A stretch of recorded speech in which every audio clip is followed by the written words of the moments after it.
Samahan mo ako magluto ng spicy chicken feet. Umpisahan na po natin.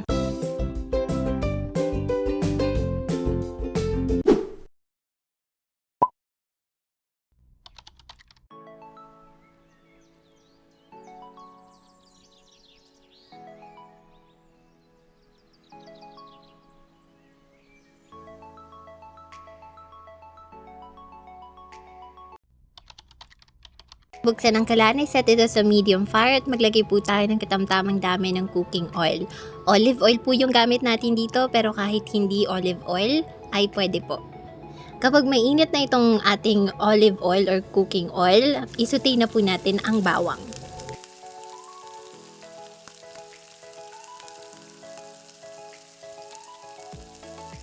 Add po natin ang sibuyas. Na po nating ilagay ang ating chicken feet na pinakuluan na po natin kaya malambot na po yan.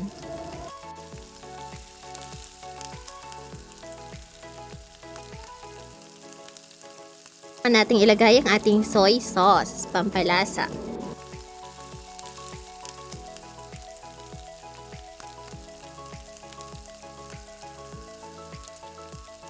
Ilagay po natin ang ating black pepper.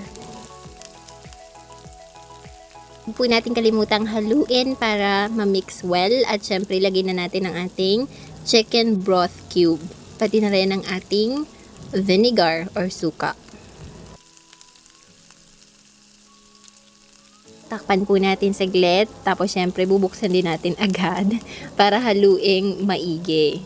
Para lumambot ang ating chicken feet and at the same time para may lalasahan talaga tayo dito, hindi lang puro chicken feet, ay maglalagay po tayo ng katamtamang dami ng tubig. Takpan po natin ito at hintayin natin kumulo. Ayan na nga, dahil kulong-kulong-kulo na talaga siya, ang gagawin po natin ay ilalagay na natin itong ating chili paste.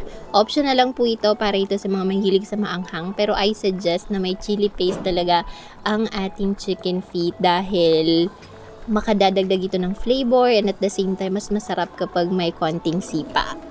Nadaman po nating ilagay ang ating oyster sauce. Ito po yung secret ingredient natin para mapasarap lalo itong ating chicken feet. Yung iba po kasi soy sauce lang yung nilalagay, pero tayo para extra special maglalagay tayo nitong oyster sauce. Habang kumukulo po siya, samantalahin nating lagyan ng white sugar. Dagdagan po natin ang white sugar kung kulang siya.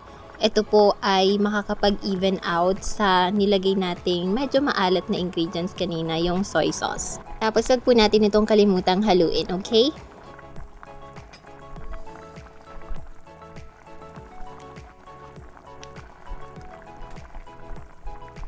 Takpan po ulit natin. Hayaan natin siyang kumulo ng kumulo ng kumulo hanggang sa kakaunti na lang yung sabaw.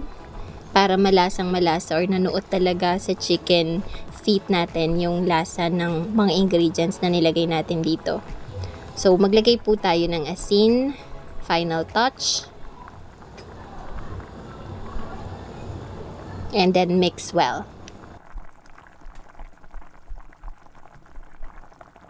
Voila! Ito na yung final recipe. Happy eating! Bye!